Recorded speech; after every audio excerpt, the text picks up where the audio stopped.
Tiga pelajar terduga pelaku penyiraman air keras terhadap pelajar lain di kawasan Cempaka Putih, Jakarta Pusat akhirnya berhasil diamankan polisi.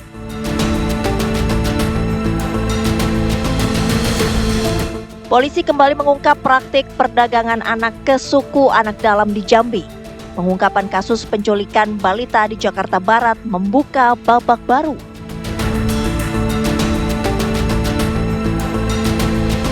Tingkat kepuasan masyarakat terhadap Presiden Prabowo Subianto menunjukkan angka yang sangat signifikan, yakni mencapai 79,9%. Keseriusan pemerintah dalam pemberantasan korupsi menjadi faktor utama yang mendorong tingginya tingkat kepuasan tersebut.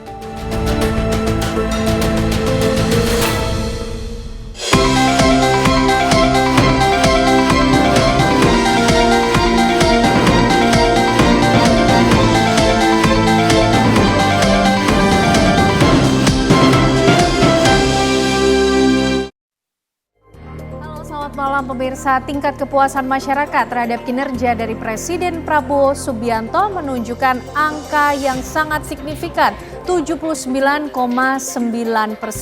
Ini angka yang luar biasa bila dibandingkan dengan awal pemerintahan dari masa presiden sebelumnya. Dan menjadi pertanyaan pemirsa, apa yang menjadi faktor utama di balik tingkat kepuasan masyarakat yang begitu tinggi ini? Apa pula kemudian rencana pemerintah ke depan untuk terus menjaga atau terus meningkatkan kepuasan publik? Kami akan membahasnya di Apa Kabar Indonesia Malam untuk Anda. Bersama saya Kenana. Dan saya Tiara Haraha pemirsa. Selain itu kami juga akan menghadirkan sejumlah informasi penting dan menarik lainnya dan juga pembahasan berkaitan dengan kasus perdagangan anak yang melibatkan suku anak dalam di Jambi. Seluruhnya akan kami hadirkan untuk Anda di Apa Kabar Indonesia Malam.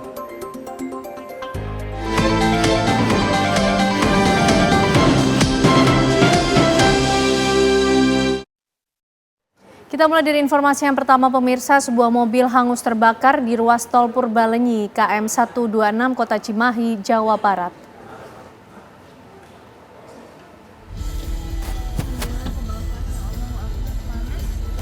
Harap berhati-hati tuh kebakaran tuh di... Ya seperti inilah pemirsa. Api menghanguskan mobil yang datang dari arah Padalarang menuju kota Bandung di ruas tol Purbalenyi kilometer 126 jalur A. Petugas pemadam kebakaran kota Cimahi yang datang ke lokasi kejadian langsung berjibaku memadamkan api yang telah membakar seluruh badan mobil.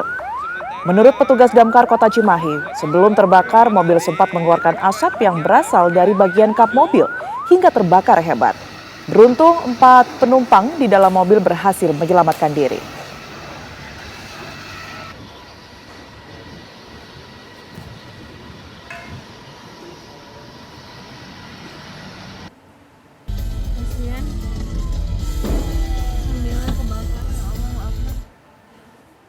Ya pemirsa, mobil terbakar juga terjadi di Surabaya. Sebuah mobil terbakar hebat di Jalan Kertajaya Indah, Surabaya. Api diduga berasal dari korsleting listrik pada area mesin bagian depan dan membakar habis seluruh badan mobil. Tidak ada korban jiwa dalam insiden kebakaran mobil tersebut. Mobil yang dikendarai seorang mahasiswa di Surabaya ini ludes terbakar. Mobil tiba-tiba berasap saat melintas dari arah Manyar menuju kampus ITS Surabaya. Mobil menepi dan membuka kap mesin mobil, ternyata api sudah membakar mesin bagian depan. 1 unit petugas damkar yang tiba di lokasi langsung melakukan pemadaman. Material yang mudah terbakar seperti jok mobil membuat api semakin besar dan sulit dipadamkan. 15 menit kemudian api berhasil dipadamkan oleh petugas. Dan kebakaran diduga berasal dari korsleting mesin bagian depan kemudian merembet ke bagian belakang mobil.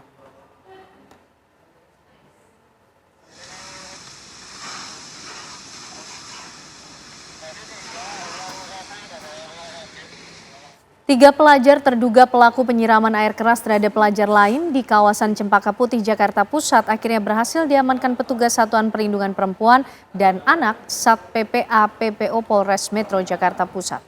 Ketiga terduga pelaku sempat melarikan diri usai videonya viral di media sosial sejak Sabtu kemarin. Namun atas sikap kooperatif dari pihak keluarga, ketiganya berhasil diamankan petugas gabungan Sat PPA PPO dan Satreskrim tanpa perlawanan di 3 lokasi berbeda. Ketiga terduga pelaku memiliki peran berbeda. D berperan selaku pemilik motor sekaligus pemilik cairan jenis asam klorida yang diambil dari sekolahnya untuk kebutuhan praktik. Terduga pelaku F berperan mengendarai motor dan pelaku A yang melakukan penyiraman. Dari hasil pemeriksaan diketahui ketiga pelaku melakukan penyiraman secara acak dengan sasaran pelajar yang lain yang mereka temui di jalan. Kini ketiga terduga pelaku masih menjalani pemeriksaan intensif di ruang penyidik Satuan PPA PPO Polres Metro Jakarta Pusat. Jadi dari ketiga pelaku ini, dua orang masih di bawah 18 tahun atau di bawah umur, satu orangnya sudah 18 tahun. Jadi berawal dari yang bernama D, itu pemilik motor juga pemilik dari cairan tersebut ya, karena dia mengambil dari sekolahnya. Kemudian yang membawa motor namanya F, kemudian yang menyiram itu namanya A. Nah, ini juga sudah lebih dari 4 tahun, kemungkinan kita tidak atau sudah kita hitung dewasa. Informasinya sih ini baru pertama kali. Adalah random.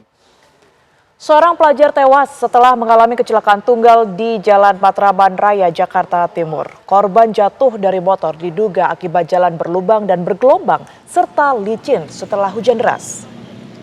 Seorang pelajar SMK yang hendak menuju sekolah jatuh dari motor dan tewas di lokasi kejadian di Jalan Matraman Raya, Jakarta Timur, Senin pagi. Motor yang dikendarai pelajar tersebut mengalami kecelakaan tunggal diduga karena kondisi jalan berlubang dan bergelombang dengan banyak tambalan aspal. Menurut saksi mata, korban terjatuh dan menghantam aspal jalan raya sekitar pukul 6 pagi saat jalan sepi. Akibat kecelakaan ini, arus lalu lintas dari arah Jatinegara menuju Matraman dan Salemba Raya macet. Kasus kecelakaan ini ditangani Satlantas Jakarta Timur.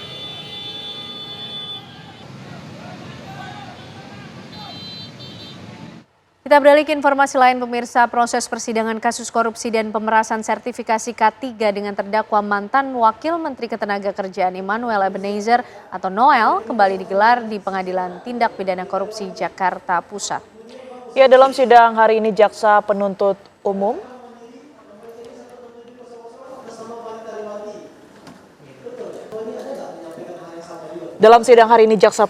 menghadirkan 3 orang saksi pemirsa yang diduga rekeningnya digunakan untuk aliran dana dalam kasus korupsi dan pemeriksaan tersebut.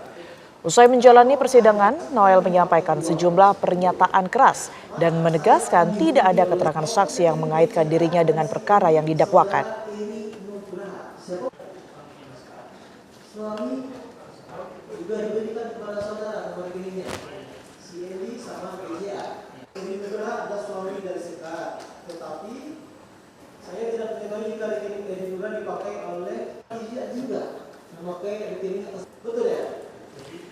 Ya, kami akan ajak Anda pemirsa untuk mengarah ke Pengadilan Negeri, Pengadilan Tipikor, dan kami sudah memiliki rekan Keja, Yosefin Keja yang akan mengabarkan untuk Anda. Selamat malam Keja, selain Wamenaker Noel Ebenezer, siapa lagi yang kemudian ini diperiksa di sana?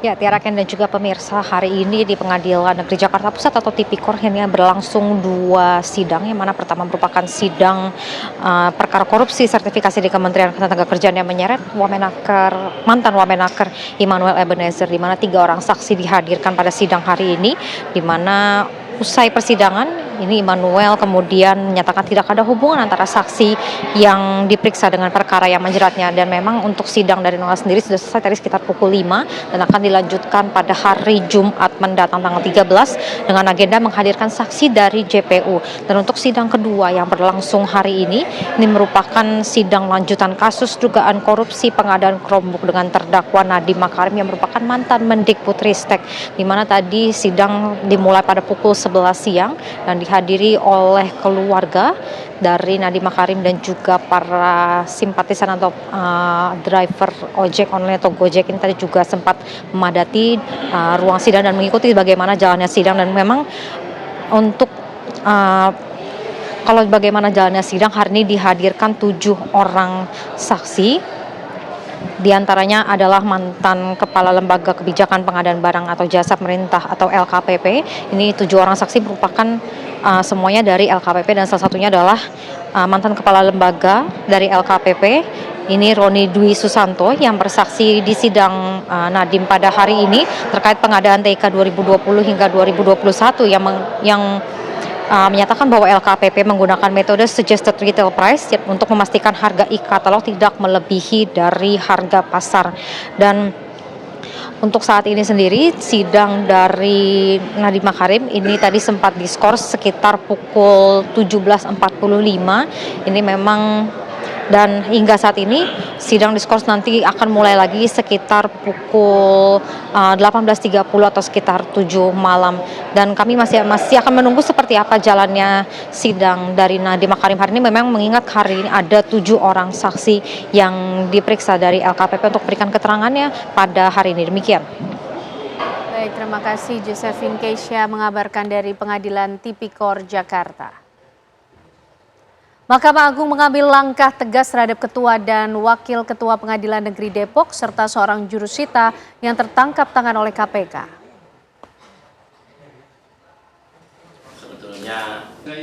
Ya, Mahkamah Agung memberhentikan sementara Ketua PN Depok Iwayan Eka Mariarta, Wakil Ketua PN Depok Bambang Setiawan, dan jurusita PN Depok Yohansyah Marwanaya. Selain itu, MA juga tidak akan memberikan bantuan hukum kepada para tersangka yang terjerat kasus.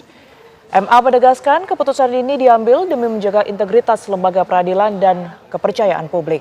Ketiga aparat penegak hukum ini, pemirsa, dicokok KPK dalam operasi tangkap tangan yang digelar pada hari Kamis 2 Februari 2026 terkait penanganan sengketa lahan Tapos di Pengadilan Negeri Depok. Selain 2 hakim dan 1 jurusita, KPK juga mengamankan 2 pihak swasta yang berasal dari PT Karabadikdaya. Peristiwa tersebut merupakan bentuk pelanggaran komitmen Mahkamah Agung dalam mewujudkan zero tolerance atas segala bentuk pelayanan pengadilan. Terlebih dilakukan beberapa saat setelah para hakim menikmati kenaikan tunjangan hakim yang merupakan wujud bentuk dukungan pemerintah dalam meningkatkan kesejahteraan dan independensi hakim. Walaupun terdapat ketentuan yang mensyaratkan izin Ketua Mahkamah Agung dalam penangkapan dan penahanan terhadap hakim, Ketua Mahkamah Agung berkomitmen tidak akan menghalangi dan akan segera mengeluarkan izin penangkapan apabila ada hakim yang melakukan tindak pidana. Harus dilakukan penangkapan. Terhadap izin penahanan sebagaimana ditentukan dalam pasal 101 KUHP, Ketua Mahkamah Agung telah menandatangani segera setelah permohonan izin penahanan terhadap hakim dalam perkara di PN Depok diajukan oleh penyidik KPK. Sebagaimana komitmen menjaga kehormatan. Pemirsa, lubang raksasa yang terus meluas dan menelan lahan pertanian warga menyebabkan para petani kehilangan mata pencarian serta lahan biliknya. Informasinya akan kami hadirkan untuk Anda usai jeda di Apa Kabar Indonesia Malam.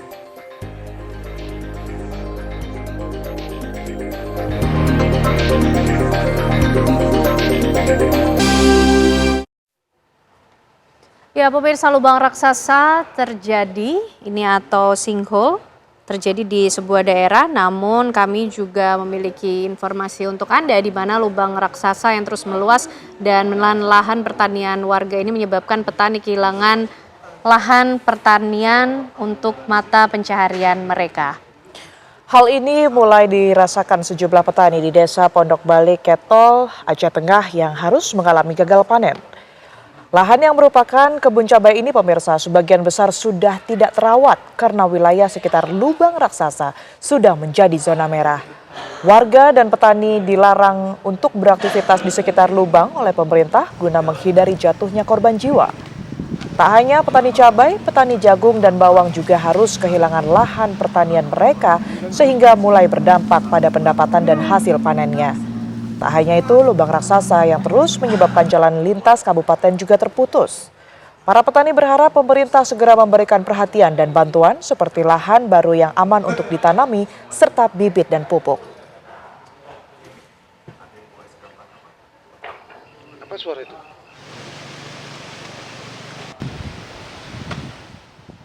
Kebakaran hebat terjadi di Pasar Loa Kampung Ujung, Banyuwangi, Jawa Timur, Senin siang. Si jago merah melahap 5 kios dan 2 sepeda motor hingga hangus. Di daerah Kampung Melayu. Kebakaran yang terjadi di siang bolong itu langsung membuat sejumlah warga pasar panik.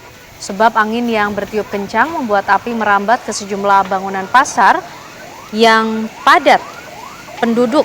5 unit mobil damkar dan belasan petugas dikerahkan untuk memadamkan api yang diduga berasal dari korsleting listrik warung makan yang ada di dalam pasar. Petugas damkar masih terus melakukan penyiraman dan pendinginan karena masih ada beberapa titik api yang menyala. Kita lanjutkan apa kabar Indonesia Malam, pemirsa. Gonjang-ganjing dunia menabuh waspada setiap negara. Bayang-bayang kekacauan akibat manuver negara adidaya telah memicu kekhawatiran. Ya, akankah perang dunia ketiga segera tersulut? Bila iya, siapa pematuknya?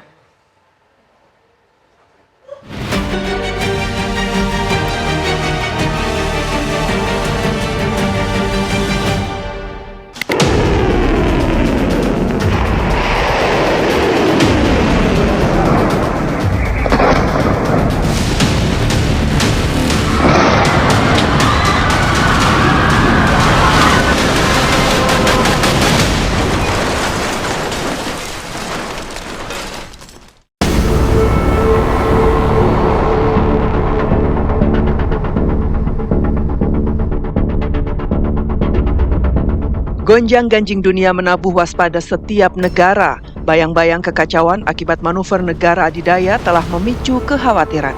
Akankah perang dunia ketiga segera tersulut? Bila iya, siapa pematuknya? Di Ukraina kemungkinan besar konfliknya kan antara Rusia dengan negara-negara anggota NATO, negara-negara Eropa Barat.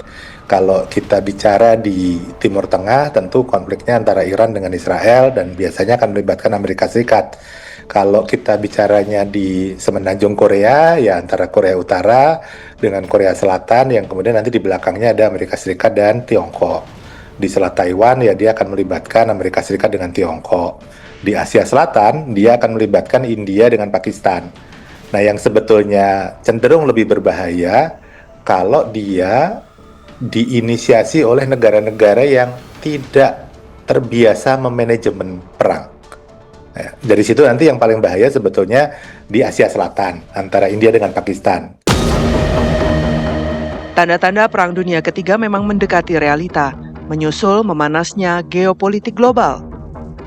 Konflik Iran-Amerika Serikat diikuti sepak terjang Israel telah menyulut bara kawasan Timur Tengah. Bila Paman Sam tidak menahan diri dan Donald Trump bersikeras memilih angkat senjata, proksi Iran yang berada di dataran Teluk tentunya tidak tinggal diam. Negara-negara di Timur Tengah pasti akan memanen dampaknya langsung. Selain itu, perang nuklir disebut-sebut tak mampu lagi dihindarkan bila perang Iran-Amerika Serikat pecah. Jika salah satu menembakkan senjata nuklirnya, ya sudah tidak tertahankan lagi.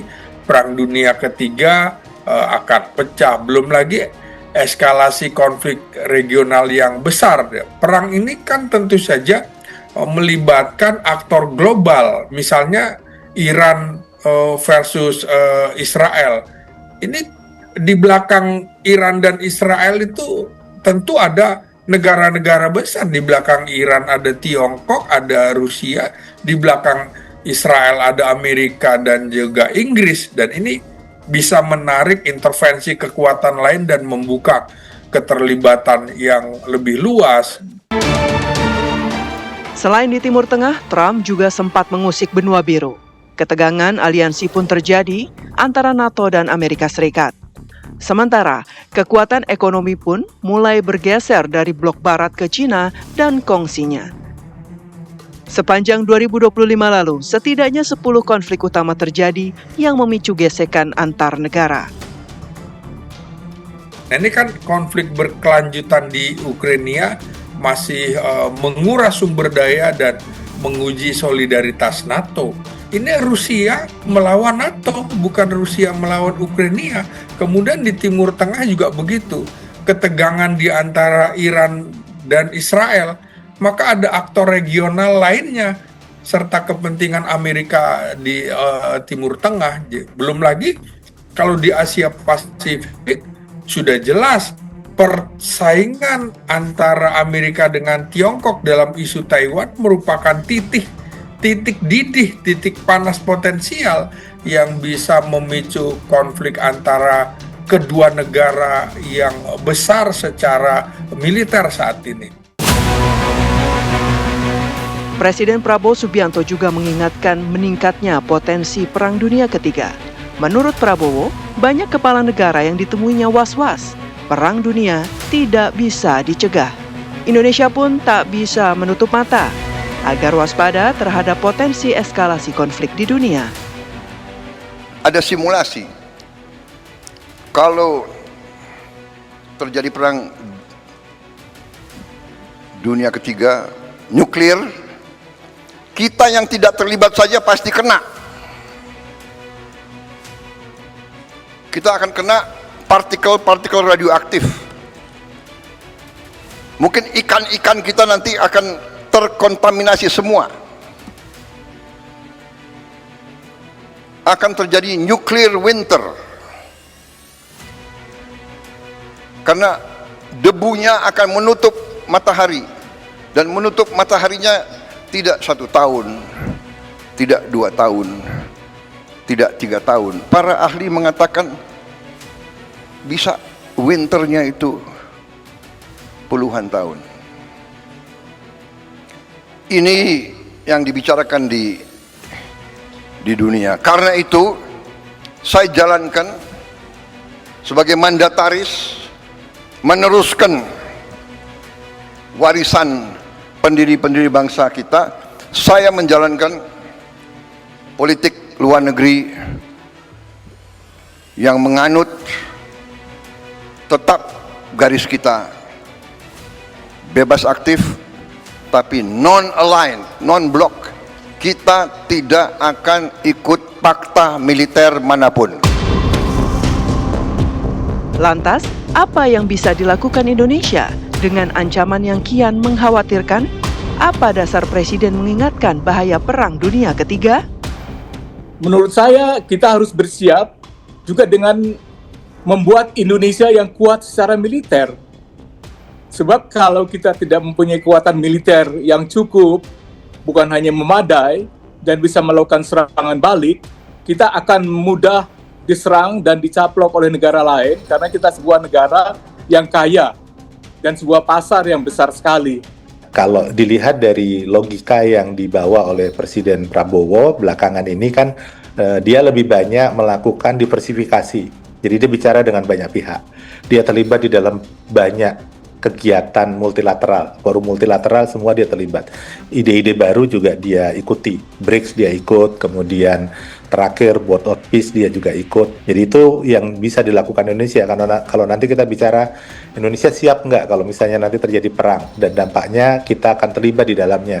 Di titik itu kita akan mengatakan kapasitas militer kita belum sekuat itu untuk terlibat di dalam perang. Jadi kita masih mengedepankan upaya diplomasi. Tiap negara tentunya telah menyiapkan skenario terburuk, melindungi rakyat dan wilayahnya dari ancaman perang dunia. Pasti tidak ada yang ingin Perang Dunia Ketiga meletup, menjadi awal nyata kehancuran kehidupan.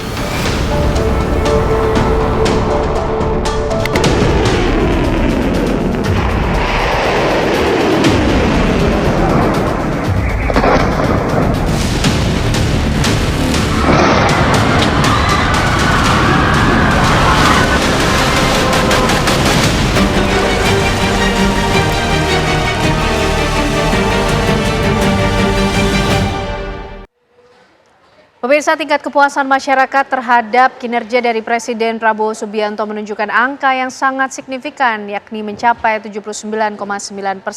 Kami akan membahasnya untuk Anda dengan sejumlah narasumber di Apa Kabar Indonesia Malam. Usai jeda.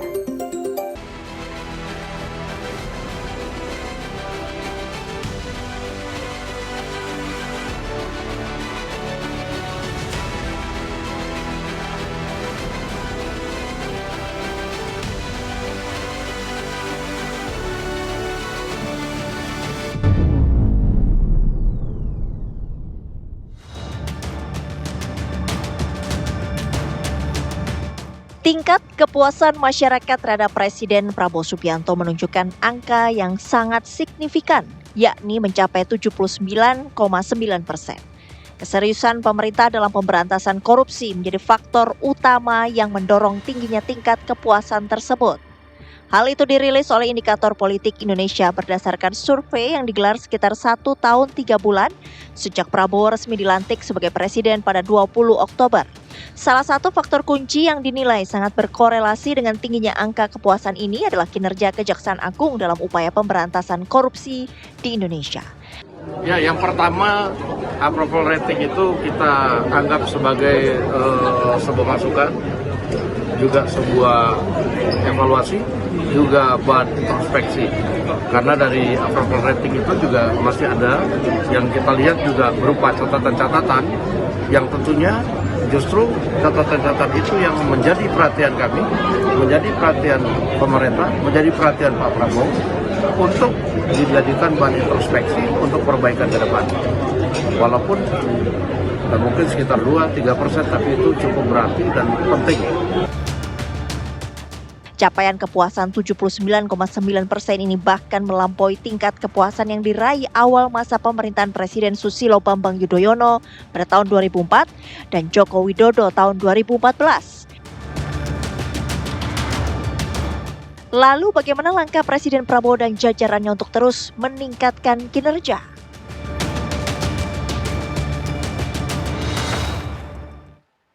Pemirsa, tingkat kepuasan publik terhadap kinerja dari Presiden Prabowo Subianto mencapai angka yang bisa dibilang sangat signifikan, 79,9%. Ini menjadi rekor baru juga ya kalau kita lihat dari pemerintahan Presiden SBY dan juga Presiden Jokowi di awal pemerintahan, angka yang dimiliki atau didapati oleh Presiden Prabowo Subianto ini begitu tinggi. Apa kemudian alasan kepuasan publik terhadap kinerja Presiden Prabowo Subianto dan bagaimana rencana pemerintah ke depan untuk bisa terus mempertahankan atau bahkan meningkatkan terus angka ini? Malam hari ini kita akan membahasnya bersama dengan sejumlah narasumber yang sudah bergabung di Apa Kabar Indonesia Malam. Ada Bang Sadam Al-Jihad, staf khusus dari KSP. Selamat malam Bang Sadam. Selamat malam. Sehat ya Bang? Malam. Sehat. Terima kasih malam hari ini sudah bergabung di Apa Kabar Indonesia Malam, dan juga bergabung bersama kita ada Pak Ator Subroto, pakar kebijakan publik dari Universitas Indonesia. Selamat malam Pak Ator. Malam. Sehat juga ya Pak ya? Alhamdulillah. Alhamdulillah. Dan juga akan bergabung bersama kita tentunya di Apa Kabar Indonesia Malam yang akan menjelaskan hasil-hasil survei ini. Ada Prof. Burhanuddin Muhtadi, Direktur Eksekutif Indikator Politik. Selamat malam Prof. Burhan. Malam. Apa kabar? Baik Prof. Prof, tentu kita ingin tahu dulu lah dari yang punya hasil survei nih, Indikator Politik 17,5% alasan puas kinerja Prabowo ini menyatakan soal pemberantasan korupsi. Betul begitu Prof? Ada hal lain yang bisa kita bicarakan atau bahas secara detail lagi mengenai penindakan korupsi ini?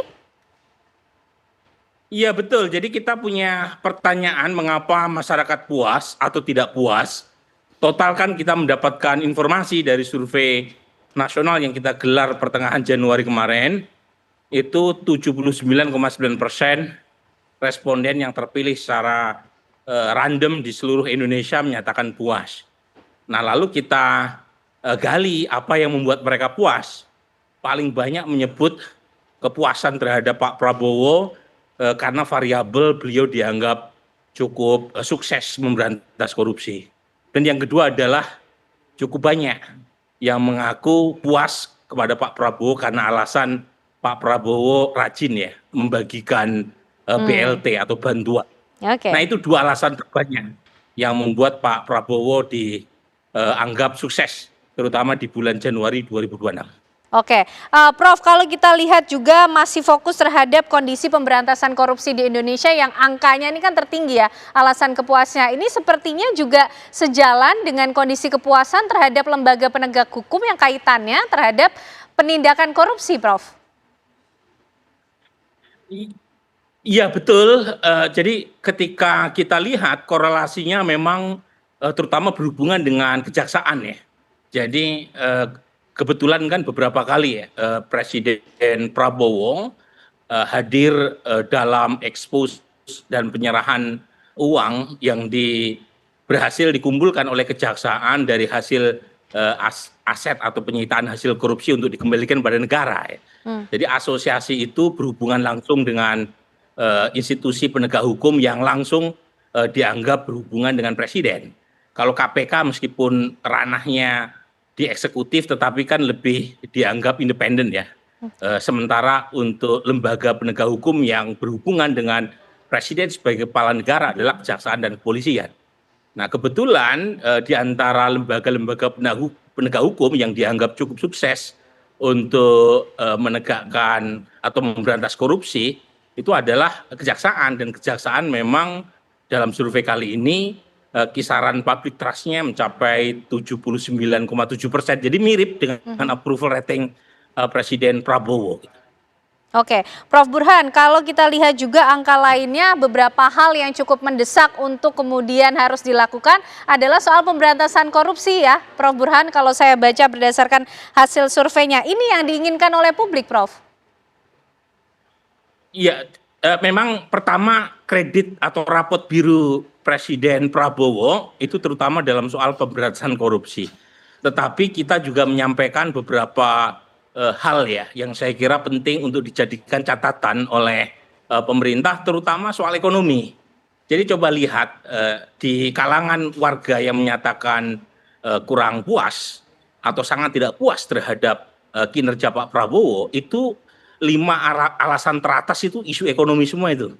Oke. Jadi memang Ken perlu jadi catatan selain rapot biru yang harus dipertahankan karena masyarakat juga mengapresiasi kinerja Presiden Prabowo dalam memberantas korupsi, tetapi penting catatan-catatan berkaitan dengan ekonomi ya itu perlu dibenahi, terutama daya beli masyarakat yang turun ya. Jadi ada slide yang kita rilis kemarin, masyarakat merasa harga-harga barang makin tidak terjangkau, bukan karena inflasi saja, tetapi sebagian karena masyarakat mulai berkurang kan tabungannya. Dan itu ketemu dengan kalau misalnya harga barang naiknya sedikit, tetapi kalau daya beli masyarakat lemah kan otomatis turut terpukul tuh demand publik, dan itu punya efek lanjutan terkait dengan ekonomi. Jadi ada apresiasi positif tentu kita harus berikan pada pemerintah, apalagi kita tahu terutama di kuartal 4 ya Ken, di 2025 kan sudah ada pertumbuhan cukup lumayan, terutama didorong dari government spending ya, naik kurang lebih 40% setahu saya, sehingga mendorong pertumbuhan ekonomi 5,39%. Dan untuk kuartal pertama ini Ken, itu masih ada sentimen terutama berkaitan dengan Ramadan, kemudian Imlek dan Lebaran. Cuma untuk kuartal kedua saya kira Ken, terutama kita tahu ada efisiensi pemerintah termasuk pemotongan TKD. Jadi dari sekarang kita perlu ingatkan pemerintah untuk hati-hati terkait dengan ekonomi, jangan sampai approval presiden yang sudah positif di bulan Januari itu terkoreksi di beberapa bulan mendatang. Oke, baik Prof. Ditahan dulu karena masih cukup banyak hal yang sebetulnya akan dijelaskan oleh Prof. Burhan. Tapi Bang Sadam ini cukup bisa bernafas lega nampaknya Presiden ataupun juga pemerintah melihat rapor biru kalau kata Prof. Burhan. Dari hasil survei yang ada 79,9%, termasuk juga masyarakat banyak puas terhadap penindakan korupsi yang dilakukan oleh Presiden. Ya paling tidak dalam 1 tahun ini ya kalau kita bicara soal penindakan hukum yang tegas, kita juga melihat tadi ya dari awal pernah Pak Presiden menerbitkan soal penertiban kawasan hutan ya. Apalagi tadi kalau berbicara soal ternyata approval ratingnya bukan hanya Pak Presiden, ternyata kejaksaan pun itu tinggi, berarti kan di situ ada bagian Satgas PKH yang kemudian terlibat dalam penindakan hukum dengan ketegasan.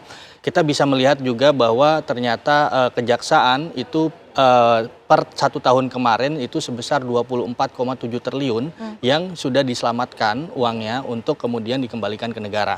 Dan yang terlihat di publik itu kan sudah beberapa kali ya, ada 13 triliun, ada 6,6 triliun ya yang langsung pertontonkan ya di publik, bukan untuk pencitraan. Karena tadi juga di dalam posisi survei indikator juga sebesar 61,7% itu menandakan bahwa ini adalah bagian dari transparansi. Nah, artinya memang kenapa kemudian kejaksaan ini approval ratingnya juga tinggi selain Pak Presiden tentunya, karena didukung tadi selain dari kejaksaan ada juga TNI. TNI di sini di dalam Satgas PKH ini bagian untuk mendorong bagaimana stabilitas terkait dengan kawasan hutan tadi itu. Nah, artinya di sini saya mau bilang bahwa ini adalah kerja yang memang dilakukan karena tadi juga kepemimpinan Pak Presiden hampir 9% ya, dari artinya ada 5 besar yang kemudian dicek secara indikator bahwa kepemimpinan kemudian korupsi ini menjadi faktor-faktor pemberantasan korupsi, faktor-faktor bagaimana masyarakat melihat kepuasan di situ. Yang kedua, tapi walaupun ada kepuasan tetap ada PR-PR. Nah, ini yang memang harus kita koreksi dan juga evaluasi. Kita masyarakat puas, tapi pemerintah juga harus tetap memperbaiki apa yang dilakukan dalam 1 tahun ke depan. Karena target, misalkan saya ambil contoh tadi kalau misalkan berbicara soal pemberantasan korupsi, Satgas PKH itu dalam 1 tahun ke depan itu targetnya 142,2 triliun yang memang bisa dikembalikan uangnya ke negara. Artinya disinilah bahwa keyakinan Pak Presiden, keyakinan kejaksaan, keyakinan tadi Satgas PKH untuk kembali mengembalikan uang dari kebocoran-kebocoran anggaran itu kepada masyarakat, supaya dari anggaran itu yang bocor kemudian bisa diefektifkan dengan program-program yang bagus. Ada 11% kemudian masyarakat melihat secara kepuasan dari sisi program. Nah, artinya memang ini ada awareness dari masyarakat terkait dengan program. Saya ambil contoh MBG. MBG 72,8% yang disampaikan. Artinya di sini pun ini menjadi hal yang menarik. Kemudian dari 72,8% ada faktor Gen Z dan milenial di sana yang ternyata menjadi favoritnya MBG juga.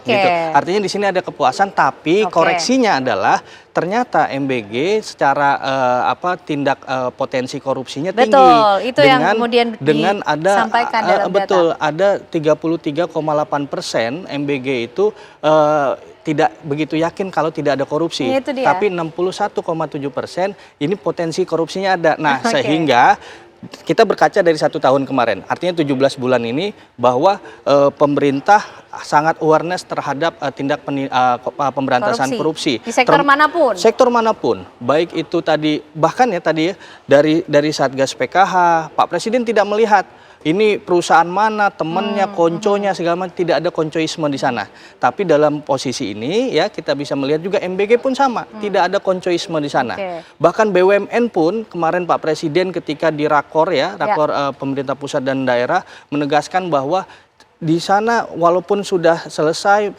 kepemimpinan BUMN ya tetap ketika memang harus bertanggung jawab. Dan itulah artinya apa? Artinya pertanggungjawaban itu melekat walaupun ini sudah selesai masa kepemimpinan dari tadi ya BUMN dan sebagainya. Jadi harapannya angka 79,9% ini tidak membuat Presiden dan pemerintah terlena, tapi justru semakin garang memberantas korupsi, begitu ya? Kalau bisa dari 79,9% jadi 100%. Nah, itu yang kita harapkan. Tapi dijawabnya nanti, Bang Sadam. Ditahan dulu, kita nanti ingin tahu plannya seperti apa. Tapi Pak Ator, apakah yang sudah dilakukan oleh Presiden dan pemerintah ini on the right track? Begitu kebijakan, program prioritas nasional, semuanya sudah berjalan baik sehingga masyarakat puas. Apalagi kita bicara soal korupsi, meskipun masyarakat masih mempertanyakan, apakah betul program-program prioritas Presiden bebas dari korupsi? Ya, saya kira beberapa hal yang perlu diberikan catatan. Saya kira kita sangat bersyukur ya ketika ada survei yang kepuasan publiknya itu tinggi kepada Presiden, kepada Kejaksaan dan kepada institusi pemerintah yang lain. Tapi kalau di universitas itu kan masih B+ ya, belum A- gitu, paling tidak. A- 80 ya, ya. 80 ke atas. Jadi saya kira ini satu berita bagus dan satu kondisi yang sangat relevan dengan sekarang, karena saya kira dalam banyak kasus di kita pelibatan publik itu cukup besar dalam hal ini. Misalkan terkait dengan korupsi tadi ya. Banyak melibatkan informasi-informasi yang didapatkan dari masyarakat misalkan untuk melaporkan dan lain sebagainya. Saya kira itu bentuk-bentuk partisipasi publik yang selama ini memang ditampung gitu ya, ditampung oleh pemerintahan sekarang.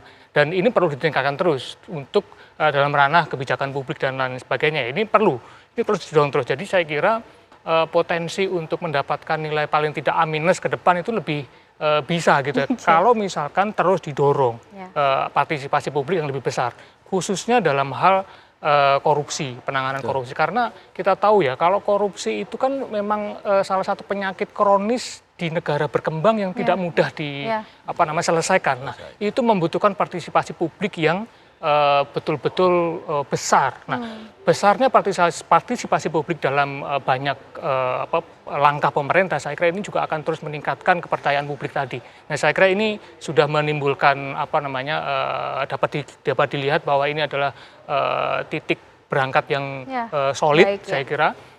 Dan ini harus menjadi tantangan bagi pemerintahan Pak Presiden Prabowo ini untuk ke depan. Jadi harus lebih garang dan harus lebih dapat dilihat.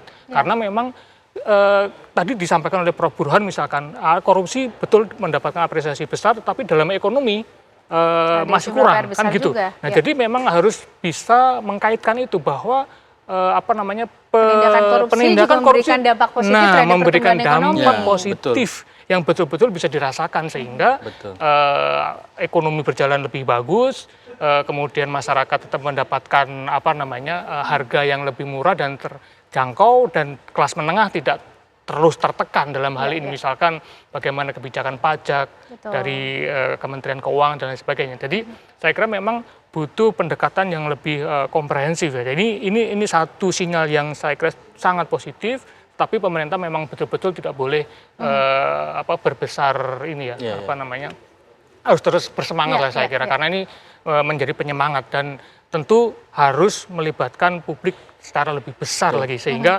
nilainya tadi bisa dari B+ ke paling tidak A-. Ya. Kita tidak mengharapkan A+, paling tidak. Itu satu hal yang mungkin luar ya itu nantilah kira-kira gitu. Tapi tahap demi tahap saya kira memang pelibatan publik harus dibuat lebih besar lagi untuk mendorong seluruh program-program pemerintah. Oke, nah seperti apa bentuk pelibatan ataupun partisipasi publik dan apa sebetulnya yang diharapkan oleh publik setelah mereka percaya, puas dengan bagaimana Presiden menindak korupsi di negeri ini? Usai jeda pemirsa, kami hadirkan pembahasannya untuk Anda.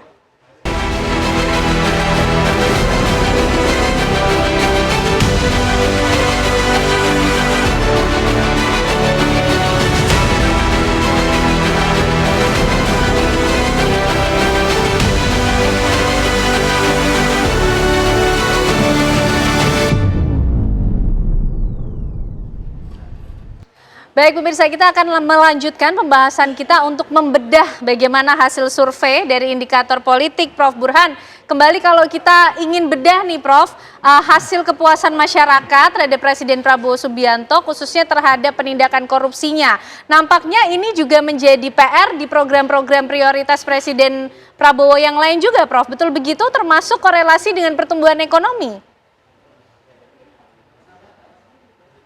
Pertama, kita punya data terkait dengan MBG. Betul bahwa masyarakat puas, 72% terkait dengan pelaksanaan MBG. Tapi dari seluruh responden, itu kita tanyakan tingkat keyakinan mereka bahwa MBG bersih dari korupsi itu hanya 39%. Jadi 61% itu nggak yakin MBG ini bersih dari korupsi. Jadi ini penting nih buat pemerintah karena MBG kan memakan anggaran yang besar sekali, 335 T. Jadi penting buat Pak Prabowo untuk menunjukkan sikap dan komitmen anti korupsinya, terutama kepada program yang menjadi signature-nya, yaitu MBG. Dan jangan lupa program MBG ini kan program primadonanya Pak Prabowo ya. Jadi kalau misalnya aroma tidak sedap berkaitan dengan isu korupsi tadi meningkat, tentu bisa menggerogoti kepuasan terhadap Pak Prabowo. Oke, nah kalau kemudian korelasi antara bagaimana semangat penindakan korupsi yang kemudian manfaatnya juga akhirnya bisa dirasakan oleh masyarakat seperti apa Prof? Apakah ada catatan mengenai hal ini? Apa sih yang diharapkan oleh publik sebetulnya? Ya, pertama kita kan punya pertanyaan berkaitan dengan expose dan pengembalian dana hasil penyitaan korupsi ya. Dan ternyata sentimen publik cukup besar ya. Terlepas ada kritik dari sebagian NGO atau akademisi yang mengatakan apa yang dilakukan oleh kejaksaan dengan menunjukkan ada 13 T, ada 6, sekian T yang dikembalikan kepada negara, itu sebentuk pencitraan. Tetapi secara umum masyarakat suka dengan cara semacam itu ya. Dan mungkin itu bagian dari sebentuk upaya kejaksaan untuk menunjukkan bahwa uang hasil korupsi itu betul-betul dikembalikan buat negara.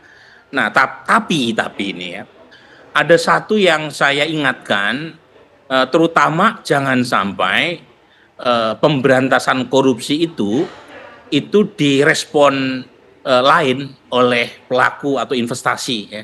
Ini penting nih, karena dua hal ini sama-sama penting. Satu, ekonomi penting, yang kedua pemberantasan korupsi penting. Ya. Tapi kalau misalnya pemberantasan korupsi itu kurang hati-hati, itu jangan sampai menimbulkan iklim ketakutan berusaha, ya. Dan kemudian memunculkan backlash, terutama pelaku usaha yang kita tahu menjadi penopang ekonomi kita, itu malah wait and see atau ngerem. Nah, ini jangan sampai itu terjadi. Jadi menurut saya perlu ada dialog antara penegak hukum dengan pelaku usaha supaya pemberantasan korupsi itu betul-betul punya manfaat. Pertama, untuk menurunkan ekonomi biaya tinggi di kalangan pengusaha, upeti yang tidak perlu, kemudian juga uang sogok yang tidak perlu, ya. Dan saya yang sama juga bisa memberi kepastian hukum dan sekaligus memberi semacam insentif dan dorongan buat pelaku usaha untuk lebih investasi. Nah, kalau yang kita lihat kan belakangan sepertinya ada kesan pelaku usaha itu ngerem. Ya. Nah, ngeremnya ini apakah karena iklim usaha yang sedang lesu dan ini terjadi bukan hanya di Indonesia tapi global, ataukah mereka terlalu berhati-hati?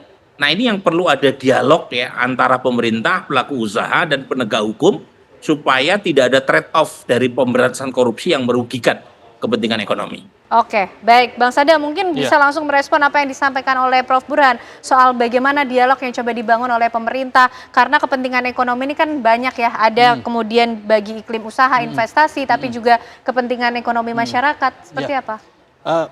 Program-program pemerintah Pak Presiden Prabowo itu lebih cenderung ke ekonomi kerakyatan. Itu yang pertama. Artinya memang kita akan lebih fokus bagaimana memutarkan roda perekonomian itu di level kerakyatan. Saya ambil contoh misalkan terkait dengan koperasi. Nah, koperasi ini kemudian diharapkan bahwa ada ekonomi yang tumbuh dari masyarakat. Yang kedua, MBG. MBG ini kemudian berdasarkan dari Kementerian UMKM, dari deputi kedeputian usaha mikro, ini ada 80 juta dari dari UMKM yang kemudian bergandengan dengan MBG. Oke. Gitu. Jadi ada perputaran ekonomi di arus bawah. Nah, ini yang kemudian diharapkan oleh Pak Presiden bahwa ekonomi kerakyatan tumbuh. Yang ketiga, terkait misalkan bagaimana tata kelola sumber daya alam.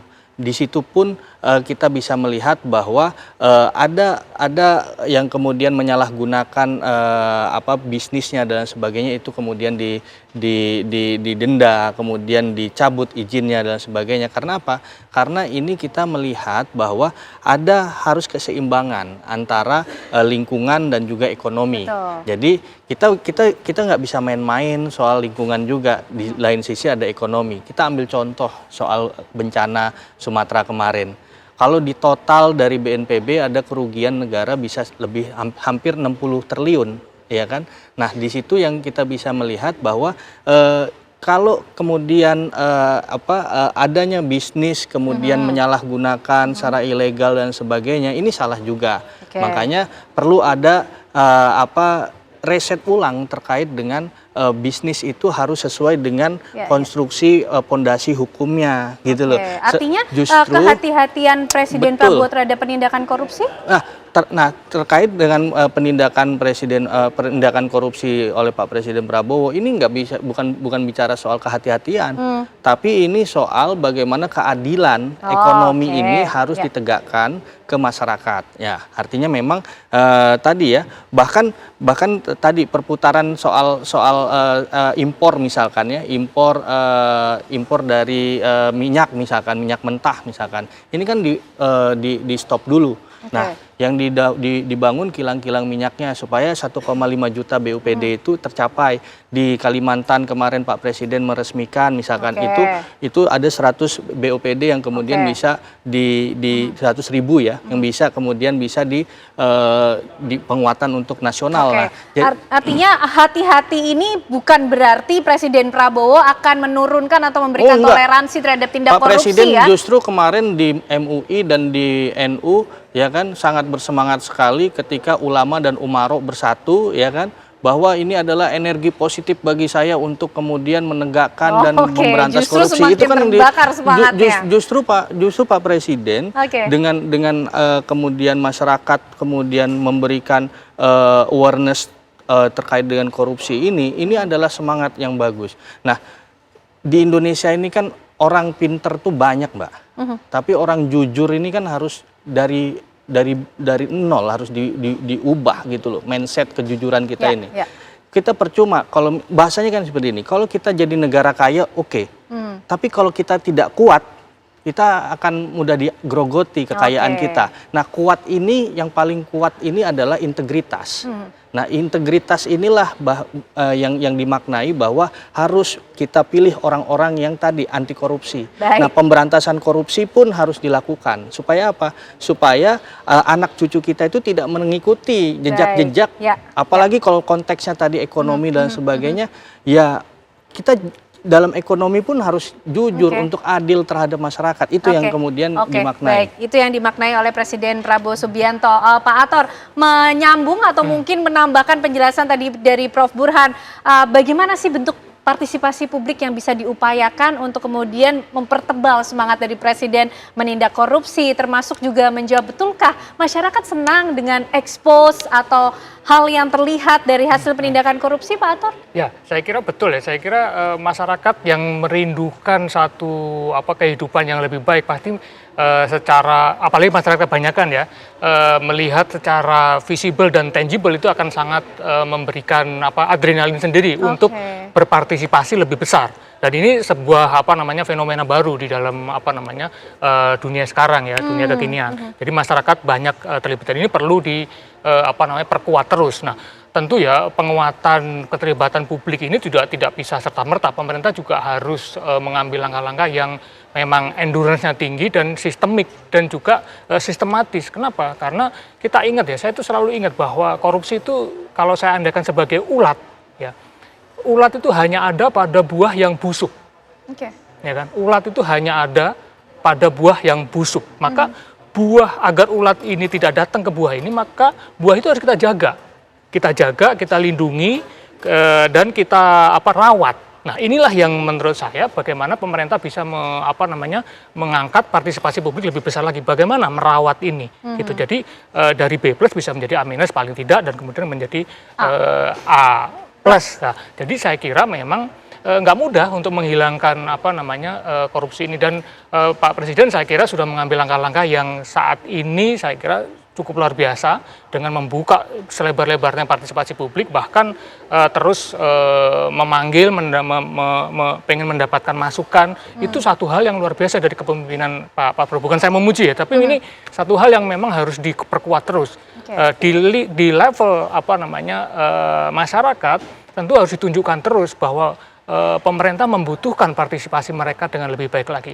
Dan iklim investasi misalkan yang disinggung sama Prof. Burhan misalkan akan lebih baik kalau misalkan masyarakat juga terlibat. Terlibatnya bagaimana? Paling tidak dari sisi korupsi misalkan ya, mereka berani melaporkan. Kalaupun melaporkan ditindaklanjuti. Kan selama ini kita sering dengar ya, udah melapor ternyata hilang aja gitu kan, hilang. Sudah melapor malah dia yang kena denda kan gitu. Nah, jadi harus dibuat satu iklim bahwa masyarakat kalau terlibat itu terlindungi gitu dan merasa aman dan tidak takut untuk melapor. Nah, ini satu hal yang menurut saya juga penting dalam hal pengambilan kebijakan publik dan pelaksanaan program-program pemerintah. Yang inilah yang harus dijaga. Nah, Pak Presiden secara individu saya kira sudah memberikan pintu yang selebar-lebarnya dalam ini. Nah, perangkatnya lah yang bagaimana sekarang menerjemahkan keinginan Presiden itu untuk terus membantu pemerintah memperbesar perlibatan publik ini. Dan tadi saya katakan bahwa perlibatan publik sebenarnya dalam sebuah era demokrasi sekarang kan kita selalu bilang civil society ya. Nah, bagaimana civil society ini bisa terus berkembang? Nah, civil society bisa berkembang dengan lebih baik kalau kelas menengahnya itu kuat. Nah, kalau kelas menengahnya itu dalam hal ini tertekan terus, under pressure secara ekonomi, secara rule of law dan lain sebagainya, nah ini yang membuat goyah dan akhirnya kepercayaan publik turun. Nah, alhamdulillah kalau sekarang kepercayaan publik itu naik dan mudah-mudahan ke depan akan terus naik. Berarti mungkin merespon berbeda masyarakat kelas menengah, walaupun beberapa pengamat merasa kelas menengah tertekan, tetapi kelas menengah masih survive gitu, survive dalam hal memberikan partisipasi mereka kepada kesuksesan program-program pemerintah. Terus terang misalkan kayak MBG tadi ya, misalkan MBG juga merupakan satu program yang membuka partisipasi publik sebenarnya. Bagaimana sekarang agar partisipasi publik itu governance-nya lebih baik. Nah, itu kan butuh rule of law yang jelas ya, yang jelas. Jadi pebisnis itu kan pengennya rule of law-nya jelas. Kalau jelas ini harus bagaimana, ini harus bagaimana, mereka juga akan menyesuaikan. Nah, kalau ini semuanya nggak jelas rule of law-nya, enak nggak enak dan lain sebagainya, akhirnya muncullah korupsi itu. Kalau misalkan ini bisa dibuah tadi itu bisa dijaga dan dirawat, saya kira ini memberikan komunikasi kepada masyarakat, kepada publik bahwa mereka sangat dibutuhkan dalam hal pelaksanaan kesuksesan program-program pemerintah. Saya kira itu. Baik, Prof Burhan, kalau tadi Pak Ator bilang kelas menengah ini perlu untuk dijaga supaya kuat, tidak rentan. Nah, bicara soal demografi berarti Prof, dalam survei yang dilakukan, bagaimana kita bisa membaca mengenai hal ini? Kelas sosial masyarakat dan efeknya terhadap kepercayaan publik pada pemerintah, khususnya dalam penindakan korupsi. Iya, jadi kalau kita lihat siapa yang puas terhadap kinerja Presiden Prabowo dari sisi usia, itu umumnya Gen Z. Jadi 86% Gen Z puas. Sementara generasi yang lebih tua itu tingkat kepuasannya lebih rendah. Meskipun masih mayoritas. Ya. Nah, yang kedua, tadi betul ya Pak Ator ya, berkaitan dengan tingkat pendidikan dan pendapatan. Nah, di segmen yang berpendidikan rendah, berpendapatan rendah, itu tingkat kepuasan terhadap Pak Prabowo lebih tinggi. Nah, dugaan saya, karena di kelompok yang kelas menengah bawah, itu banyak bantalan sosial yang disediakan oleh pemerintah. Mulai dari BLT, PKH, bansos pangan, ada banyak sekali skema pemerintah terkait dengan kelompok kelas menengah bawah. Nah, yang menurut saya rentan adalah kelas menengah. Karena kelas menengah ini tidak bisa disebut kaya, tapi juga tidak masuk ukuran yang layak untuk menerima bansos. Saat yang bersamaan, kelesuan ekonomi global itu membuat mereka rentan. Ini istilah ilmu politiknya namanya prekariat gitu ya. Nah, dari data BPS itu menunjukkan ada 31 juta warga Indonesia yang kerja di sektor informal, gig workers. Mereka yang pendapatannya nggak tetap. Misalnya tukang ojol ya. Ini yang menjelaskan kenapa mereka sangat insecure secara ekonomi, karena nggak jelas pendapatan bulanannya. Kemudian ada 19 juta warga yang masuk kategori unpaid workers. Mereka yang punya pekerjaan tapi nggak dapat upah karena bantu suami, bantu orang tua. Itu jumlahnya 19 juta plus 7 juta warga yang pengangguran murni. Jadi kalau kita total itu ada 57-58 juta kelompok kelas menengah rentan.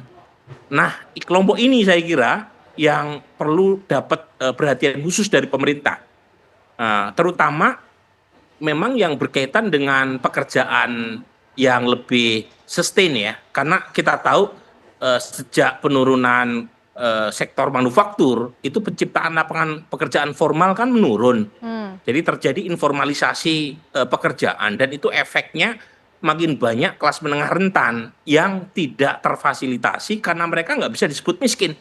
Tapi saat yang bersamaan tingkat pendidikan mereka tinggi. Nah, ini bisa jadi isu politik tuh kalau misalnya tidak segera diatasi. Misalnya kalau kita merujuk pada pengalaman Agustus akhir kemarin, itu yang turun kelompok ini nih, ya kelompok yang rentan, tidak bisa disebut miskin, tapi saat yang sama juga relatif minim mendapatkan perhatian masyarakat. pemerintah. Jadi pemerintah perlu memberikan perhatian khusus di kelompok ini supaya tidak menjadi isu politik. Karena mereka tingkat pendidikannya tinggi, ekspektasi naik, tapi saat yang bersamaan tidak mendapatkan pekerjaan formal. Jadi memang perhatian khusus di sini, termasuk kalau perlu dapat bansos ya, entah bansos dalam bentuk yang sesuai dengan kebutuhan mereka, kelompok kelas menengah rentan ini. Oke, baik. Kita ingin tahu ya bagaimana kemudian pemerintah ini menjawab ketidakpuasan publik juga di balik tingkat kepuasannya sudah mencapai 79,9%, termasuk membuat kelompok menengah kuat ini seperti apa, Bang Sadam ya. Usai jeda kami hadir kembali untuk Anda.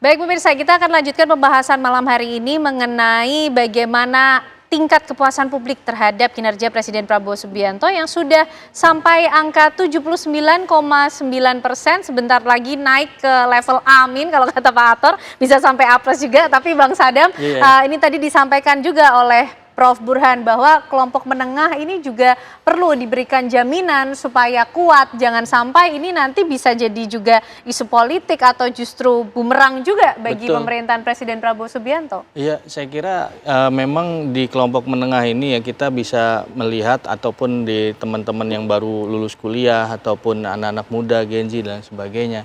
Nah ini kan ada beberapa program terutama misalkan MBG ya, apalagi dari penerimaan MBG itu 72,8% ternyata Gen Z itu menerima paling tinggi juga. Nah, artinya kita bisa melihat kalau saya ya di teman-teman yang ada di daerah banyak juga ternyata dari anak-anak muda ini berpartisipasi dalam MBG gitu. Artinya bukan hanya dia punya SPPG ataupun dapurnya, tapi juga dia berpartisipasi dari suplai makanan dan sebagainya. Artinya roda ekonomian berputar di sana. Nah itu harapannya bahwa ternyata MBG dapat menghidupkan roda ekonomi yang tadi di kelompok menengah tadi di sana. Atau bisa juga nanti ke depannya bisa diafirmasi kalau misalkan biasanya kan ada namanya kalau beasiswa misalkan ya, beasiswa khusus aktivis misalkan ya, atau beasiswa khusus 3T misalkan. Nah ini juga begini, selain tadi ada MBG 3T misalkan, tapi juga bisa ini dilakukan, direkomendasikan bahwa MBG khusus untuk kelas menengah tadi misalkan. Untuk mendorong walaupun sebetulnya itu secara tidak langsung itu sudah dilakukan. Artinya ada proaktif dari kelas menengah untuk hadir di MBG ini. Nah patungan mereka nih Mbak biasanya. Misalkan MBG untuk membangun dapur sekian ya, ini kita patungan yuk, ini kita jadi ini. Artinya roda perekonomian berputar di sana. Nah itu menjawab pertanyaan mengenai kelompok menengah. Tapi kemudian Bang Sadam, PR berikutnya menjagalah, at least menjaga, tapi harapannya menambah terus presentase kepuasan publik terhadap Presiden Prabowo Subianto. Ada sejumlah PR yang membuat publik belum puas. Bagaimana langkah berikutnya? Termasuk juga kalau beberapa poin soal bantuan yang tidak tepat sasaran, belum ada bukti kinerja, program kerja belum berjalan maksimal, ekonomi belum stabil, lapangan pekerjaan susah didapat, korupsi juga masih merajalela. Artinya kan gini, kalau tadi bantuan belum tepat sasaran itu kan salah satu yang tertinggi ya, saya kira untuk menjadi ketidakpuasan ya. Nah berarti kita butuh satu data, ya kan? Satu data bahwa ternyata koreksi data kemarin misalkan ya di bencana dipertegas misalkan ini data ini dari BNPB ya. Nah, jadi nanti ke depannya ini data-data ini misalkan ini satu data dari Kementerian Sosial ya terkait dengan untuk tadi stimulan di kelas menengah dan sebagainya misalkan. Nah, ini yang memang data ini menjadi hal yang penting bagi pemerintah. Terima kasih banyak dari Prof. Burhanuddin terkait dengan masukannya bahwa ketidakpuasan itu menjadi tolak ukur kita untuk kemudian kita mengejar ketidakpuasan itu menjadi hal yang baik, yang puas. Nah, tadi yang terkait data yang pertama. Yang kedua bahwa terkait penindakan korupsi. Nah, korupsi ini yang masih merajalela. Ini artinya memang dalam 1 tahun ke depan ini bukan direm untuk penindakan korupsi. ini harus digas. Bagaimana tadi soal Satgas PKH terkait dengan kebocoran anggaran di sana-sini. Yang kedua, bagaimana BUMN yang kemudian kemarin disampaikan Pak Presiden. Berulang kali disampaikan Presiden. Yang ketiga, bagaimana dari level pemerintah pusat, pemerintah daerah sampai pemerintah yang kabupaten kota ini harus betul-betul terintegratif. Bagaimana dilihat pemberantasan korupsinya.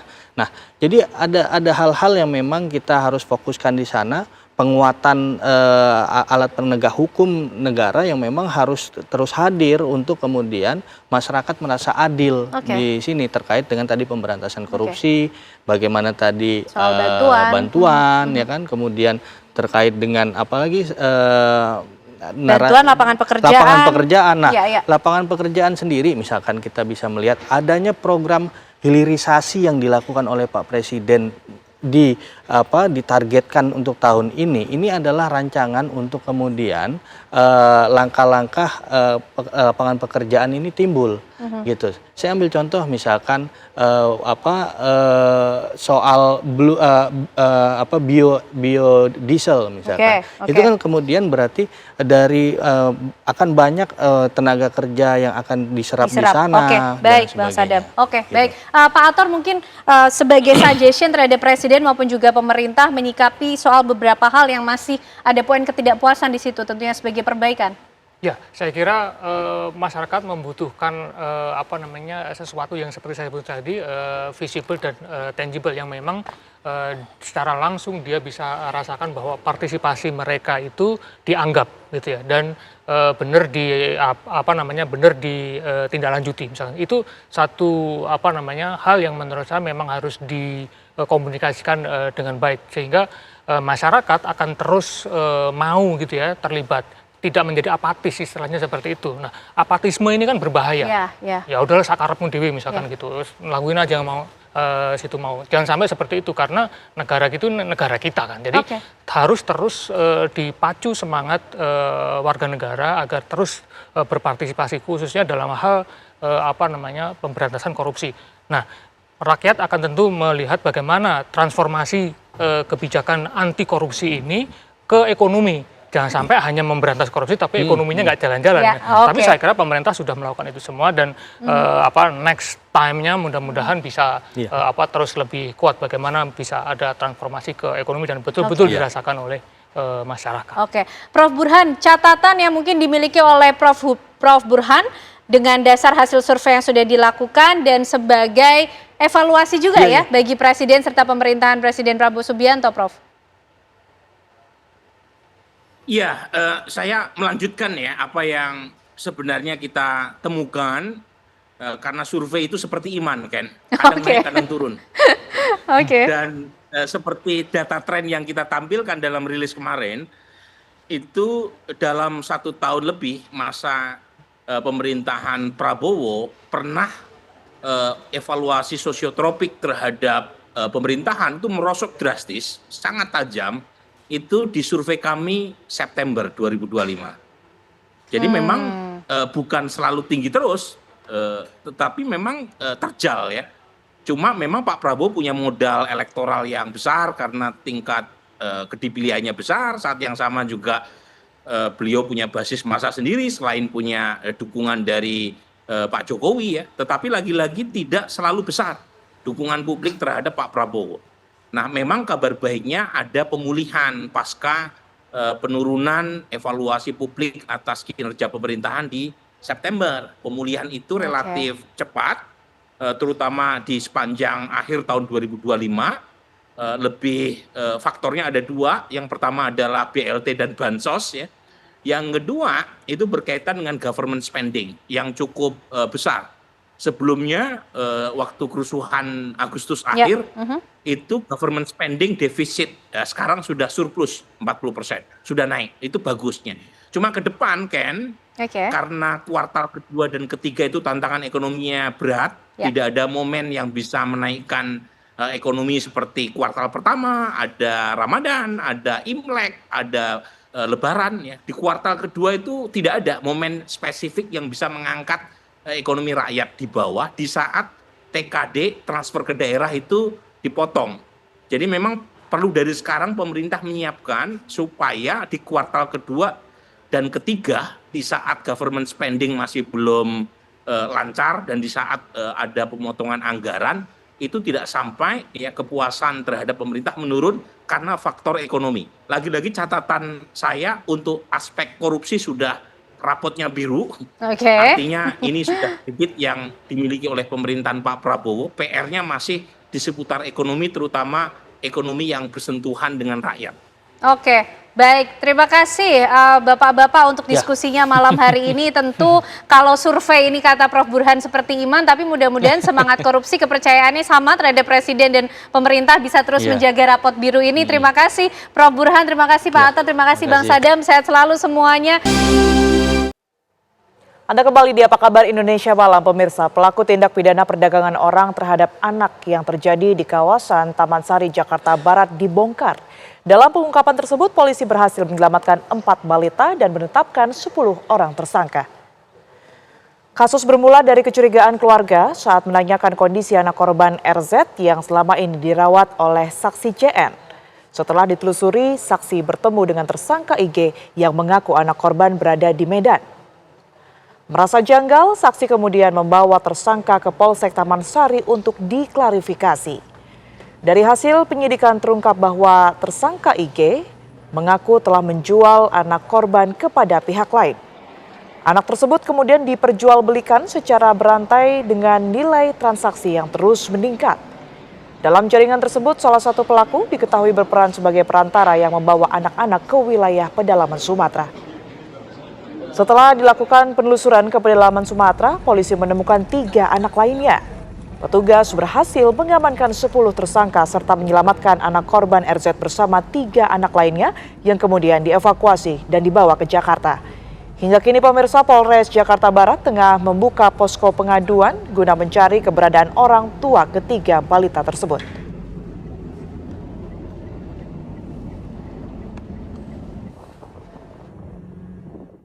Gini, memang diamankan pertama atas dasar satu laporan terkait tentang satu anak yang diperdagangkan oleh orang tua kandung. Terkait yang diamankan di sana ada 3 orang. Makanya Polres Metro Jakarta Barat membuka suatu layanan posko pengaduan kepada masyarakat yang merasa bahwa ada anaknya hilang, anak yang dalam kondisi diculik, tidak berada. Nah ini juga Polda Metro Jaya, Polres Metro Jakarta Barat membuka diri untuk mendapatkan informasi itu. Tapi kan akan sangat aneh apabila dengan kita sudah konferensi pers, kita sudah mengunggah di media online, media sosial, tapi belum ada yang hadir. Apakah ini memang suatu adab, suatu kebiasaan untuk memperdagangkan anaknya? Nah ini menjadi pendalaman oleh kita. Artinya kalau kita ada anggota keluarga tidak pulang, apalagi anak kecil, kita sudah merasakan beberapa jam kemudian pasti akan melaporkan kepada pihak yang berwajib gitu. Nah, kami masih mendalami, makanya dititipkan untuk pelayanan perhatian terkait tentang kondisi kesehatan fisik dan psikis. Makanya kemarin dari pihak Dinas Sosial sudah menyampaikan, alhamdulillah sampai sejauh ini kondisi fisik, psikis anak ini dalam kondisi baik. Ya, dan untuk mengetahui perkembangan kasusnya kita sudah terhubung pemirsa dengan Kasat Reskrim Polres Metro Jakarta Barat, AKBP Arfan Zulkan Sipayung. Selamat malam Pak Kasat Reskrim. Selamat malam Mbak Tiara. Baik, Pak Kasat, mungkin saya langsung saja menindaklanjuti apa yang sudah disampaikan oleh Kabid Humas sebelumnya. Jadi memang anak yang kemudian ini diperdagangkan, ini betul ditemukan di Jambi lagi ya Pak ya? Ya, benar. Jadi berdasarkan laporan. Ya, benar Mbak Tiara. Ya. Baik, silakan. Jadi berdasarkan dari keterangan dari saksi, memang pada saat ibu kandung RZ itu pada saat datang ke rumah tantenya memang membawa anaknya kandungnya RZ, jadi seakan untuk dibawa katanya ke Medan. Lalu pada saat RZ dibawa oleh ibu kandungnya adalah TZ, diulangi dengan tersangka IZ, dibawa, lalu ada 3 temannya yang merupakan yang sudah kami tetapkan jadi tersangka dari saudara A, N, dan HM. Itu mereka berdiskusi dan sudah mengenal saudara tersangka W dan EB yang sudah kami amankan di daerah Jawa. Dan pada saat itu pengembangan juga pada saat W dan EB kita sudah amankan, kita kembangkan lagi terkait dengan perdagangan yang bisa dibilang sudah dijual EZ anak yang dilaporkan oleh pihak keluarga RZ. Itu kami melakukan langsung pendalaman ke daerah pedalaman Sumatera. Begitu Mbak Tiara. Baik Pak Kasat, kita juga ingat di bulan November lalu ini ada kasus serupa yang melibatkan satu balita yang hilang dari Makassar, ditemukan juga di Jambi. Apakah keduanya ini memiliki atau berasal dari sindikat yang sama? Ya, jadi kami ini masih pendalaman Mbak terkait apa yang tadi Mbak Tiara sampaikan, bagaimana yang terjadi kasus di Makassar. Kami pendalamannya juga memang di daerah pedalaman Sumatera, namun kami akan ambil keterangan terkait dengan 10 tersangka yang sudah kami tetapkan. Jadi terkait dengan keterangan-keterangan lain nanti kami akan sampaikan selanjutnya Mbak Tiara. Baik Pak, tapi dari 10 orang yang kemudian ditangkap tersebut, apakah juga ada yang menjadi bagian suku anak dalam, Pak Kasat? Ya, jadi kami sampaikan terkait dengan keterkaitan tadi Mbak Tiara suku dalam, memang kami hanya dari khususnya mengambil para tersangka ataupun keterangan dari saksi dan lainnya kami ambil di daerah pedalaman Sumatera. Jadi untuk keterkaitannya nanti kami akan ambil keterangan dari saksi-saksi yang ataupun keterangan yang tersangka yang sudah kami amankan. Baik, tadi juga disampaikan bahwa saat pengambilan satu anak yang kemudian ini diperdagangkan oleh orang tuanya sendiri, ada 3 anak lainnya yang juga ditemukan dan diamankan pihak kepolisian sampai saat ini. Bagaimana kondisi mereka dan juga apakah sudah ada update berkaitan dengan hal ini Pak Kasat? Jadi pada saat kami lakukan penyelamatan terhadap anak RZ, kami sudah alhamdulillah kami juga melakukan penyelamatan anak, ada 3 orang dengan inisial RP, P, dan A. Memang rata-rata usia antara kurang lebih 5-6 bulan, ada 2 dan satu lagi kurang lebih umur 6 tahun. Adapun kondisi kesehatan terhadap 3 anak, kami sudah koordinasi ke KPAI terkait dengan Kementerian Perempuan Perlindungan Anak, dengan terkait dengan Dinas Sosial, terkait dengan UP3A, kami sementara titipkan di Dinas Sosial. Dan alhamdulillah kesehatan terhadap 4 orang anak luar biasa, perkembangannya sudah bisa bermain, berbaur, sudah semakin pintar, semakin sehat. Jadi ini berkat kerjasama stakeholder terkait bagaimana kami fokus terkait penyelamatan anak. Dan memang anak-anak sudah tumbuh kembang dan sudah bisa bermain dan beradaptasi ke teman-teman lain yang ada di Dinas Sosial yang memang kami sudah koordinasi tiap hari, tiap minggu dan selalu berkoordinasi terkait dengan bagaimana penanganan, penyelamatan, dan kesehatan anak tersebut. Baik, anak-anak yang ditemukan ini usianya berapa Pak Kasat?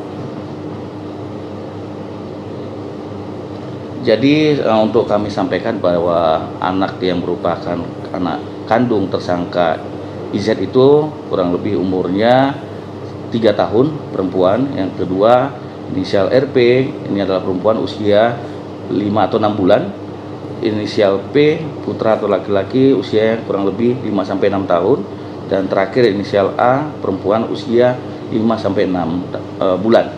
Yang tadi disampaikan Pak Kabid Humas, kami juga membuka posko pelayanan bagaimana kami sebagai pelayan masyarakat pelindung dengan slogan Bapak Kapolda Metro terkait Jaga Jakarta, kami siap memberikan pelayanan terbaik, dan kami juga buka untuk terkait online untuk pengaduan masyarakat khusus Satreskrim Polres Jakarta Barat di nomor 0811 8420 033. Jadi kami 24 jam siap menerima pelayanan kepada masyarakat apabila ada yang merasa anaknya hilang, dan kami akan langsung tindak lanjutin.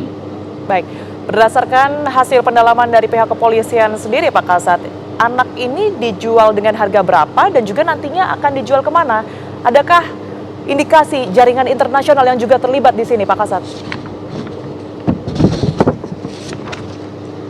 Jadi pada saat kami amankan tersangka ibu kandungnya, dia menjual ke teman yang tadi kami amankan di Jawa Tengah, memang bervariasi di mana terkait dengan ibu kandungnya dia menjual kurang lebih antara 17,5 juta sampai 20 juta ke tersangka W yang sudah kami amankan.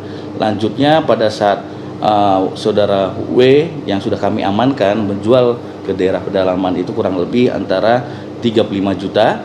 Lalu pada saat tersangka itu membawa ke daerah pedalaman dengan menjual kurang lebih 85 juta. Memang ini belum keterkaitan untuk sindikat perdagangan sindikat perdagangan anak internasional kami belum temukan, dan kami akan melakukan pendalaman terkait bagaimana keterlibatan pihak-pihak.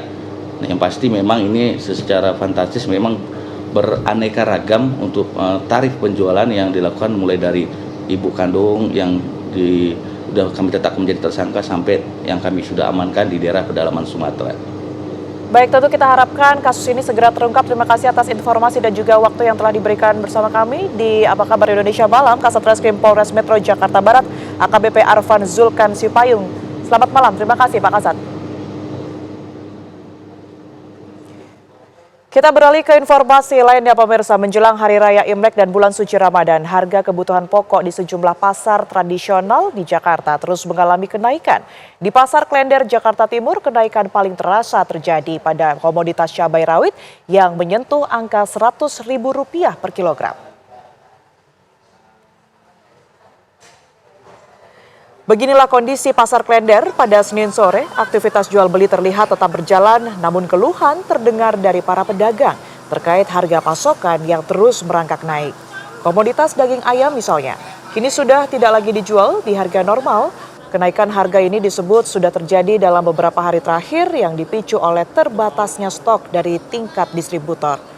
Tak hanya daging ayam, harga bumbu dapur khususnya kelompok cabai dan bawang pun mengalami kenaikan. Jika sebelumnya harga cabai rawit merah di kisaran Rp70.000 per kilogram, kini sudah menembus angka Rp100.000 per kilogram. Kenaikan ini diikuti oleh bawang merah dan sejumlah kebutuhan pokok lainnya. Para pedagang berharap pemerintah segera melakukan operasi pasar atau intervensi agar harga kembali stabil dan daya beli masyarakat tidak semakin terpuruk.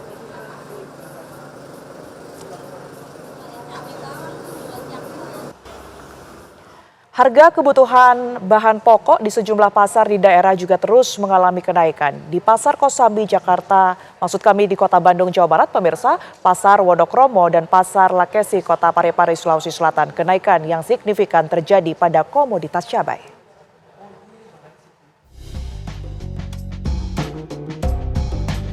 Di Pasar Kosambi Bandung, harga cabai rawit merah yang sebelumnya dijual dengan harga Rp60.000 saat ini dijual dengan harga Rp100.000 per kilogramnya. Sementara bawang merah dan bawang putih pun juga mengalami kenaikan. Yang sebelumnya dijual oleh pedagang di pasar seharga Rp35.000, sekarang dijual Rp48.000 per kilogramnya. Tak hanya di bawang dan cabai serta sayur mayur, kenaikan juga terjadi pada gula dan minyak kemasan.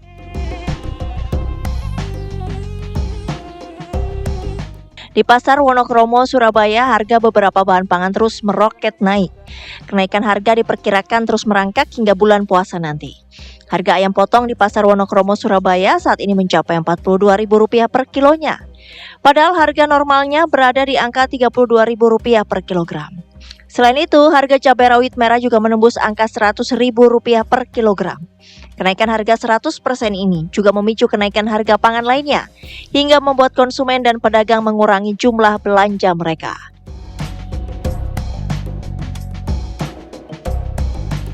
Sementara harga komoditas sayur mayur di Pasar Lakesi, Kota Parepare, Sulawesi Selatan juga mengalami kenaikan. Sejumlah komoditas yang naik antara lain cabai rawit, cabai merah, cabai keriting, dan bawang merah. Kenaikan harga sangat signifikan ini terlihat sejak sepekan terakhir, di mana harga cabai rawit dari Rp30.000 kini naik menjadi Rp50.000 per kilogram.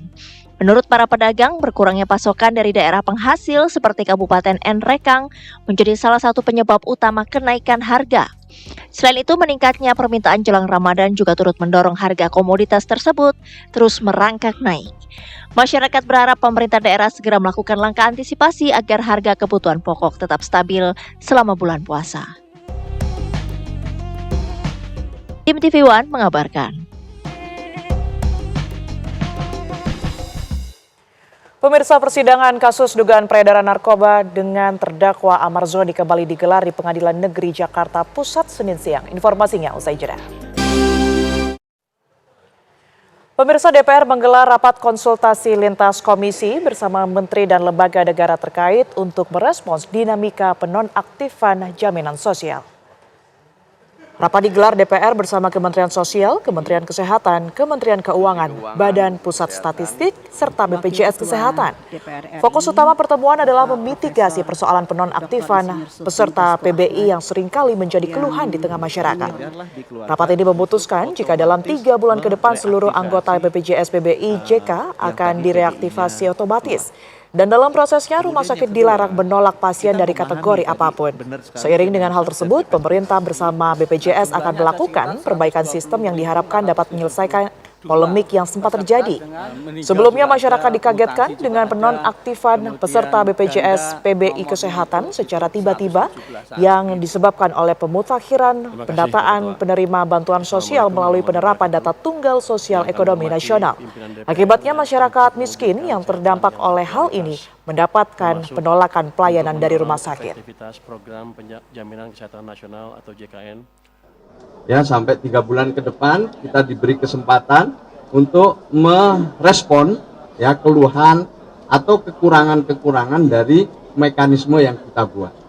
Ya, jadi ada pemutakhiran itu. Tahun ini itu diperkirakan ya sementara ini masih 11 juta yang akan dinonaktifkan. Tetap dengan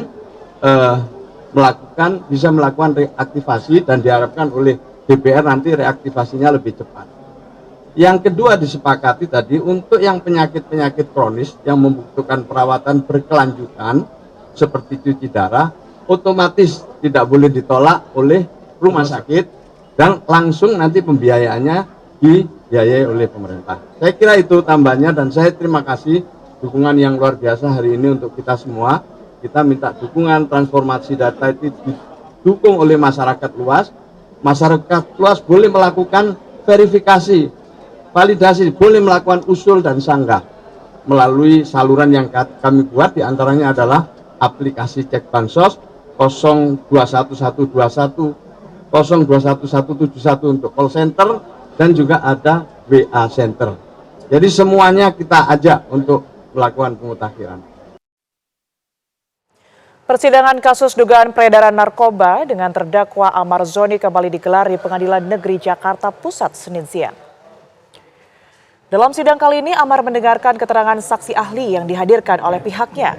Pihak terdakwa menghadirkan 4 saksi ahli, yakni ahli narkotika, ahli manajemen penyidikan, ahli manajemen lapas, dan ahli psikiater. Amar Zoni bersama 5 terdakwa lainnya didakwa pasal berlapis terkait jual beli atau perantara narkotika.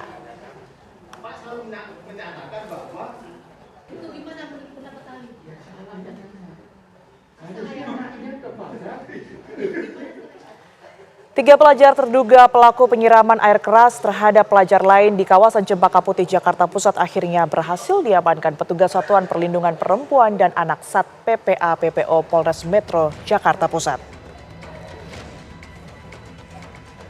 Ketiga terduga pelaku sempat melarikan diri usai videonya viral di media sosial sejak Sabtu kemarin.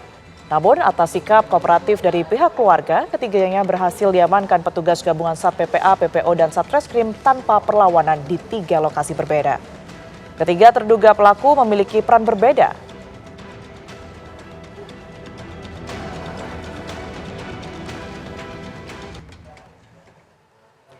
Usai diguyur hujan deras pada Senin pagi, sejumlah wilayah di Jakarta kembali terendam banjir.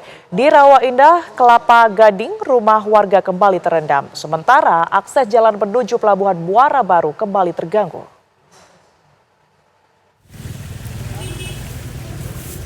Aktivitas warga di Rawa Indah, Pegangsaan 2, Kelapa Gading, Jakarta Utara terganggu akibat banjir yang kembali merendam rumah mereka pada Senin pagi. Banjir setinggi 30 cm ini mulai merendam usai hujan deras yang mengguyur wilayah DKI Jakarta, serta meluapnya Kali Cakung Lama ke pemukiman warga.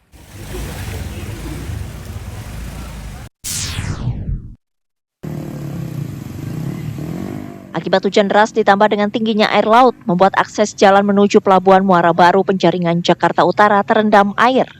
Aktivitas sejumlah pekerja pelabuhan menjadi terhambat akibat banjir tersebut. Bahkan sejumlah pekerja nekat menaiki tembok pagar agar bisa melintasi banjir. Dari Jakarta, Dava Akbari, TV One mengabarkan.